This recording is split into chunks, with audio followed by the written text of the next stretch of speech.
There was once a man and his wife who for many years had wanted a child, and at last they had reason to believe their wish would soon be granted. One day the woman sat at her window and looked into the garden next door, which belonged to a powerful witch who was feared by everyone.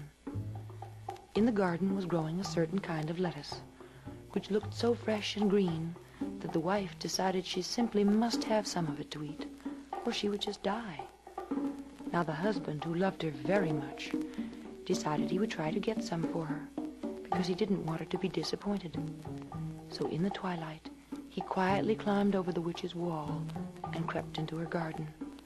Suddenly there was a flash of light, and there in front of him stood the witch. "How dare you come into my garden?" she said with fire in her eyes. "Oh, be merciful, Madam Witch," he answered. "I am here because my wife saw your beautiful lettuce from her window, and her desire to have some is so strong that without it she will die." The witch's anger calmed down, and she said, "If that is true, I will allow you to take as much as you like, but on one condition. You must give me the child your wife is about to bring into the world. I will care for it like a mother, and all will be well." In his fear, the man consented to everything, and when the baby was born, the witch appeared, gave it the name of Rapunzel, and took it away with her. Rapunzel was the most beautiful child under the sun, and when she was 12 years old, the witch shut her up in a tower deep in the woods. It had no staircase and no doors, but only a little window high up in the wall. When the witch wanted to enter the tower, she stood at the bottom and cried, "Rapunzel, Rapunzel, let down your hair." Rapunzel had beautiful long hair, as fine as spun gold.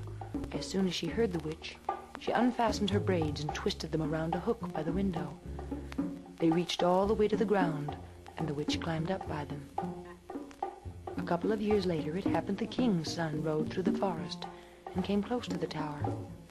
From there he heard a song so lovely that he stopped to listen. It was Rapunzel, who in her loneliness was singing to pass the time away. The king's son tried to find an entrance, but there was none to find. He rode home, but the song had touched his heart so deeply that he rode into the forest every day to listen. One day he hid behind a tree and saw the witch come to the tower and call, "Rapunzel, Rapunzel, let down your hair." Then Rapunzel lowered her golden braids, and the witch climbed up. "If that is the way to the tower, I will try my luck," he thought. And the next day, when it began to grow dark, he went to the tower and called, "Rapunzel, Rapunzel, let down your hair." The hair fell down, and the king's son climbed up it. At first Rapunzel was terrified, for she had never seen a man before.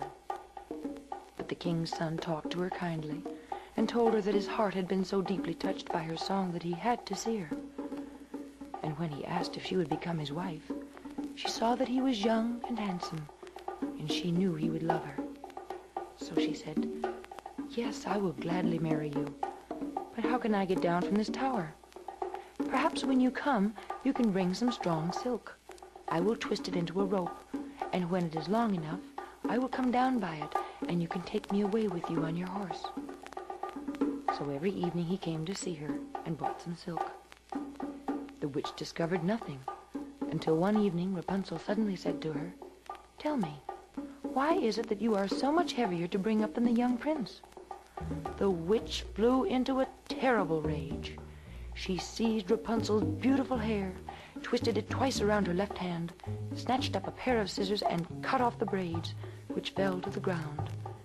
She was still so furious that she took poor Rapunzel away to the deepest, darkest part of the forest, where she forced her to live a life of misery. The same day on which she took Rapunzel away, the witch returned to the tower and fastened the cut-off braids to the hook by the window. And when the prince came and called, "Rapunzel, Rapunzel, let down your hair," she lowered the braids. The prince climbed up, but there he found not his beloved Rapunzel, but the witch, who looked at him with angry and wicked eyes.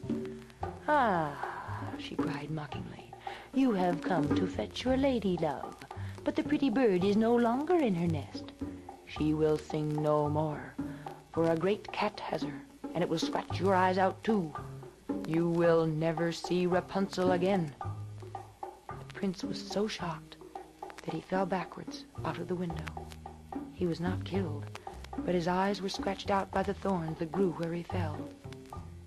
He wandered about blind in the woods and had nothing but roots and berries to eat. He wept and cried over the loss of his beautiful Rapunzel.